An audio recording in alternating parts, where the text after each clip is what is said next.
Donald Trump के बयानों के जवाब में ईरान से भी जवाब आ रहे हैं, और ईरान में अमेरिका की चेतावनी के बावजूद तेजी से मुकदमा चलाकर विरोधियों को फांसी देने की प्रक्रिया भी शुरू हो गई है। तो बड़ा सवाल है कि अब आगे क्या होगा। क्या ईरान की सरकार विरोध को कुचल देगी, या अमेरिका जो मदद के लिए वो कह रहा है उसके लिए क्या सेना भेजेगा, या आखिर ईरान सरकार के प्रतिनिधियों के और ट्रंप के बीच बातचीत और कोई डील हो जाएगी। इन सवालों के जवाब के लिए थोड़ा सा रीवाइंड करना पड़ेगा, क्योंकि इसके कई पहलू जो हैं वो पास्ट में भी हैं, इतिहास में भी हैं। 2015 में joint comprehensive plan of action JCPOA हुआ ईरान और P5 देश US, UK, फ्रांस, रूस, चाइना प्लस जर्मनी और EU के बीच। इसके तहत ईरान ने कहा कि वो बम बनाने के स्तर तक यूरेनियम एनरिचमेंट नहीं करेगा।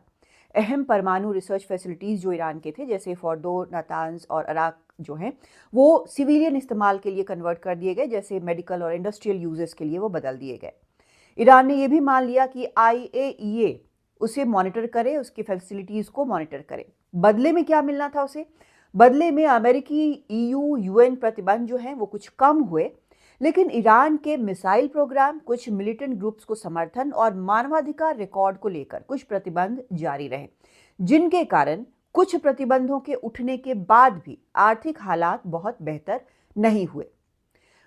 और तो और 2018 मई में उस वक्त के अमेरिकी प्रेसिडेंट राष्ट्रपति डोनाल्ड ट्रंप इस समझौते को एक तरफा बताते हुए इससे बाहर निकल गए, और उसके बाद मैक्सिमम प्रेशर पॉलिसी ईरान के ऊपर लागू किया गया।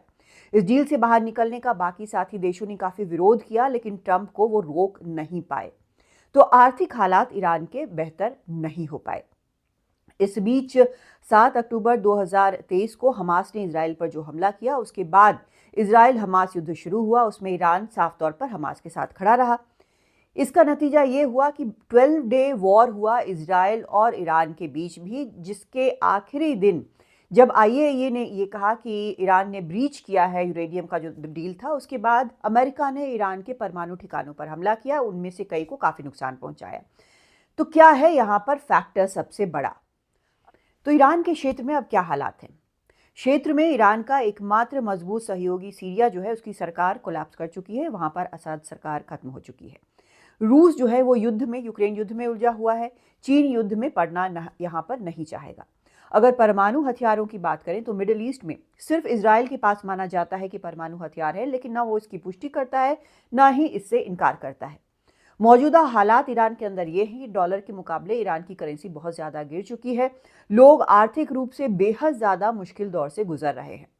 भले ही चुनाव के बाद एक रिफॉर्मिस्ट प्रधानमंत्री आए हों प्रदेश किया, लेकिन सत्ता संभाल भी उन्होंने लिया, लेकिन बहुत ज़्यादा इस बारे में कुछ वो कर नहीं पा रहे हैं। महंगाई से लोगों के सब्र का बांध टूट रहा है और वो विरोध पर उतर आए हैं। लेकिन ये समझना कि वहाँ पर सत्ता के लिए बिल्कुल समर्थन नहीं है, ऐसा भी नहीं है। दूसरी तरफ जानकार मानते हैं कि अगर इजराइल और अमेरिका हमला कर देते हैं तो ही सत्ता गिर सकती है, नहीं तो वहाँ पर खamenei की सत्ता नहीं गिरेगी। लेकिन हमले का नतीजा क्या होगा, ये भी सोचना ज़रूरी है। क्या हालात इराक या अफगानिस्तान जैसे होंगे? क्या अगर हमला होता है तो ये पूरे क्षेत्र को, मिडिल ईस्ट को अस्थिर कर देगा?